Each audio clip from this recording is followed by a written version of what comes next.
А вы знаете, какая страна сейчас лидирует на рынке производства электрокаров? Конечно же, Китай. Сейчас изо всех щелей слышно о прорыве разных китайских компаний. Но что там с Теслой? Сегодня я расскажу вам все о борьбе Америки и Китая за лидерство на этом рынке. Вы узнаете, кто и почему занял первое место, и почему мы с вами выигрываем от этого. Приятного просмотра! А знали ли вы, что первые электромобили появились еще в далеком 19 веке? Да, я тоже был в шоке, когда узнал про это. Казалось бы, в те времена люди должны были использовать повозки, но на деле прогресс не стоял на месте, и именно тогда были изобретены многие фундаментальные вещи. Правда, электрокары тогда так и не добились успеха, и это было связано с весомыми ограничениями. Дело в том, что аккумуляторные батареи того времени были, мягко говоря, не самыми лучшими. Да и электричество не было повсеместно развито. Даже в 20 веке все эти вопросы беспокоили огромное количество людей. Да и стоимость таких машин была очень высокой. Let's go. Но все изменилось с наступлением 21 века. Ведь именно наше с вами время можно назвать самой настоящей эрой технологий. Люди изобрели и изучили настолько много всего, что с ума сойти можно. В том числе появились новые емкие батареи, а также весьма эффективные двигатели. Так что некоторые бизнесмены и изобретатели решили вернуться к работе по созданию электрокаров. И реально крупного успеха в этом направлении почему-то достигли именно американские и китайские компании. Почему? Сейчас я постараюсь ответить на этот вопрос. Дело тут вот в чем. Во-первых, и Америка, и США вступили на путь активного развития и борьбы за лидерство в мире. А это значит, что обеим странам требовалось занять все свободные ниши, что только возможно. И производство электромобилей как раз было слабо развито. Во-вторых, уже в начале 2000-х люди начали понимать, что расширяющийся рынок автомобилей с двигателями внутреннего сгорания точно навредит природе. Чего стоит только углекислый газ, который в огромных количествах формируется из-за сжигания топлива. А ведь помимо него многие тяжелые металлы и другие яды выбрасываются в атмосферу. В общем, нужно было искать вариант, с которым люди смогли бы отказаться от сжигания топлива. It's payback time. И Китай со США сделали ставку именно на электричество. Вообще, теми, кто дал толчок в развитии рынка электрокаров, стала именно Tesla. Это американская компания, которая в 2008 году вызвала огромный ажиотаж в мировом сообществе машиностроения. Come on, man. Именно тогда они представили свою знаменитую Tesla Roadster. Продукт получился действительно революционным, ведь в те года никто и не мог подумать, что автомобиль может быть настолько комфортным и бесшумным. Правда, были некоторые проблемы и вопросы, которые, впрочем, решились спустя время, а именно наличие зарядных станций для таких машин. Благо, Tesla начали выпускать собственные станции и быстро решили этот вопрос. Вдохновившись успехом американской корпорации, в Китае принялись готовить свой ответ. Вообще, именно в 2008 году появился тренд на машины с электромоторами. Так что мимо активно развивающегося рынка китайцы уж точно не могли пройти мимо. И всего за 2 года такие крупные производители электрокаров из Поднебесной, как BYD и NIO, начали выпускать вполне себе конкурентоспособные модели, которые даже на тот момент могли конкурировать с Tesla по техническим характеристикам. Вы наверняка могли заметить, как быстро китайские производители смогли догнать американскую Теслу в плане технологий. И лично меня тоже повергает это в шок. What? Компанию, которая долгое время разрабатывала свои машины, так быстро догнали? Да такое просто невозможно, или же нет? Давайте я попробую подробнее объяснить секрет успеха китайских производителей в самом начале борьбы. Дело в том, что в Китае есть огромное количество различных субсидий, выплат, грантов и других систем, которые поощряют местных производителей. Другими словами, если вы гражданин страны и у вас есть какой-то крутой стартап, то у вас есть все шансы его запустить. А теперь давайте добавим сюда особенности самой страны. Дело в том, что китайский рынок является достаточно закрытым. Что я имею под этим в виду? Смотрите, чтобы выпустить простую игрушку на компьютер в этой стране, вам потребуется пройти 20 кругов бюрократического ада. И на самом деле со стороны правительства такой подход был просто гениален, Ведь рынок в этой стране настолько огромный, что просто с ума сойти можно. 1,5 миллиарда человек, и большая часть из них вполне себе платежеспособные. Так что если кто-то сможет продавать свои товары, то он точно сможет заработать огромные деньги и пустить их в развитие. Так что я вообще не удивлен, что их производители так быстро догнали Теслу.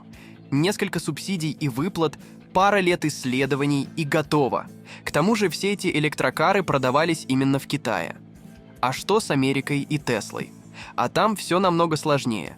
Дело в том, что они не получали настолько много выплат и поддержки от правительства.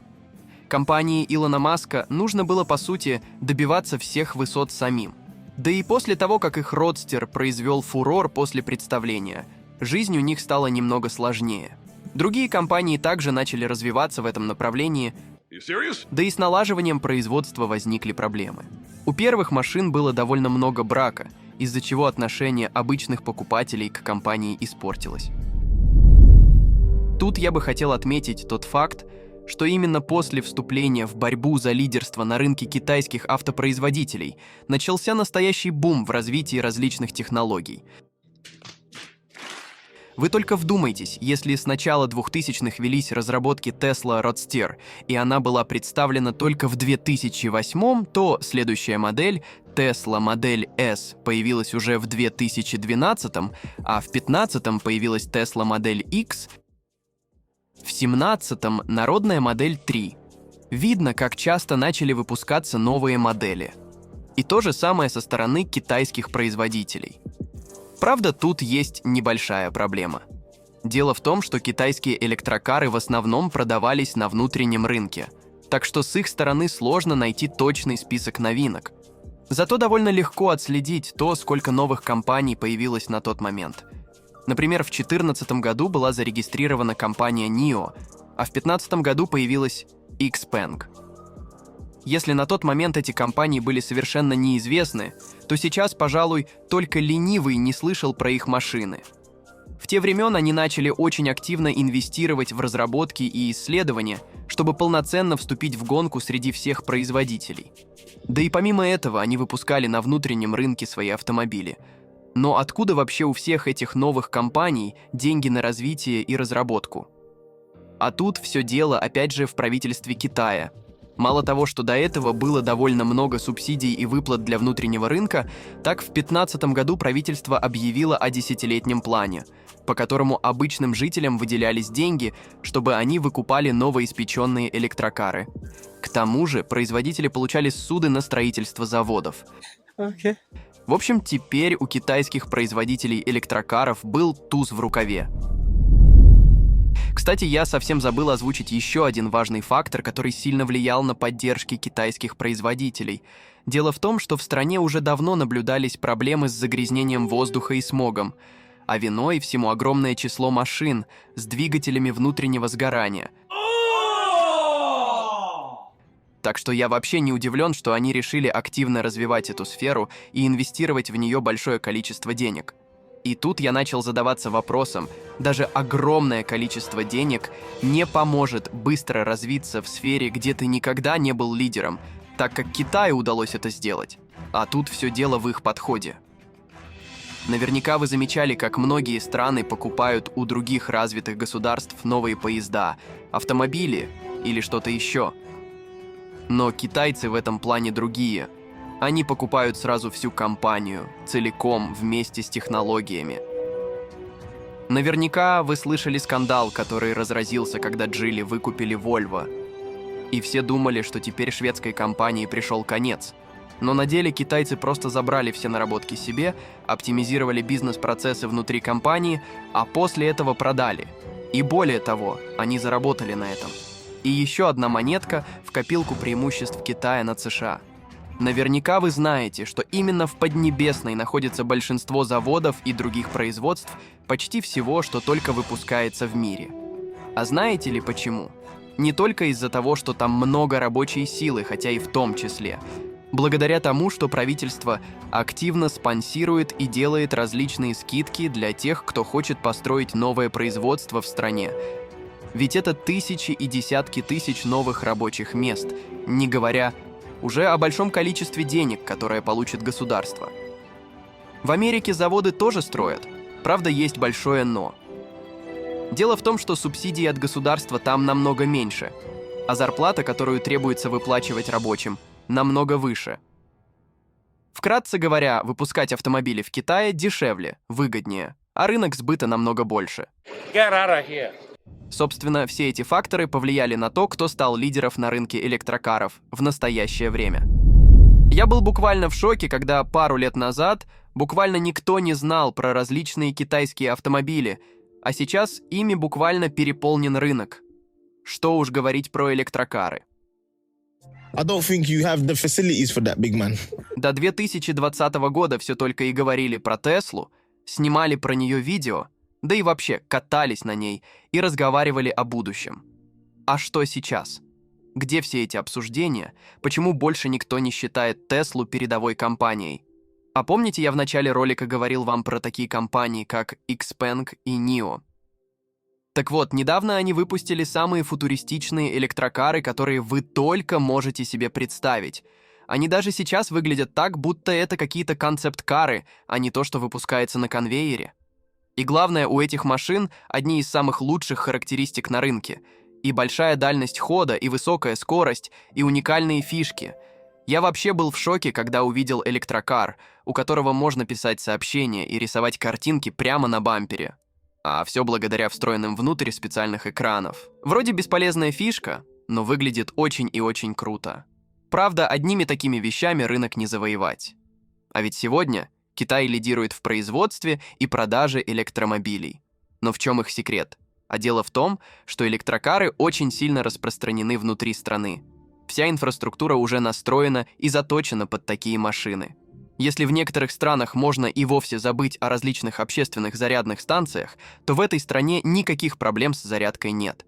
I'm here to tell you right now, we don't care. Поэтому население покупает исключительно такие автомобили. К тому же, налоговые льготы, суды и прочие вещи, которые помогают людям покупать такие авто, еще больше стимулируют рынок, и именно из-за этого китайские электромобили смогли завоевать лидерство. А помните, я уже рассказывал вам, как Geely выкупили Volvo. Так вот, компания Zeekr принадлежит именно этой компании, и они сейчас являются лидерами. Их модель под названием 001 бьет буквально все рекорды продаж. Почему? Perfect. Ну, во-первых, она стоит совсем немного. Буквально за такие деньги вы сможете купить комфортную машину. И в ней не будет ни той динамики, ни того комфорта, что есть у электрички. Да еще и налоги во всех странах снижены. Вот ее и покупают. А ведь все благодаря тому, что китайские компании вкладывали огромное количество средств в развитие. И при этом получали активную поддержку от государства. А еще закрытый рынок с огромным количеством покупателей. В общем, все было сделано для того, чтобы именно Китай завоевал лидерство в мире электромобилей. К тому же вам стоит посмотреть на то, как адаптируются крупные автопроизводители, которые до этого продавали обычные машины. Так вот, казалось бы, кто должен занять нишу? Мегакорпорация, которая сотни лет выпускала авто, или, по сути, стартап? Думаю, вы уже поняли, какой ответ верный. А все из-за того, что старые компании все это время не уделяли должное внимание развитию новой отрасли. Лишь одна компания из США пыталась соревноваться с Китаем. И это была Tesla. Хотя, как мне кажется, если бы Ford пустил все свои миллиарды долларов на развитие новых технологий и направлений, то у них точно получилось бы завоевать лидерство. Или если бы государство хоть чуть-чуть помогало развиваться всем этим крупным компаниям, инвестировало средства так же, как это делали в Китае, то, может быть, в этом случае у них получилось бы завоевать рынок. Почему я так уверенно говорю о том, что китайский автопром победил? А вы откройте статистику продаж электрокаров.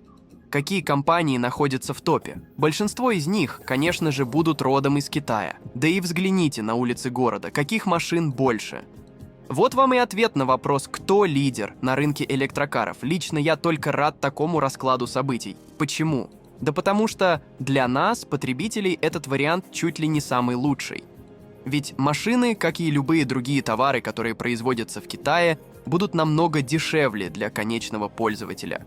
Вот и сейчас электрокары из этой страны намного дешевле, чем от других производителей. А как вам мои рассуждения? Пишите в комментариях, что вы думаете на этот счет. Быть может, вы считаете, что лучше бы лидером в производстве электрокаров была бы другая страна. Как мне кажется, лучше всего, когда на рынке есть конкуренция. Ведь во время борьбы рождаются настоящие профи, которые двигают прогресс вперед. Кстати, насчет них. Друзья, у вас есть возможность попасть в нашу команду. Если вы владеете навыками видеомонтажа, можете озвучивать ролики на русском, английском и других языках, или же пишите интересные сценарии, мы будем рады с вами поработать. Пишите в Telegram-бота, ссылка в описании. И спасибо вам за внимание.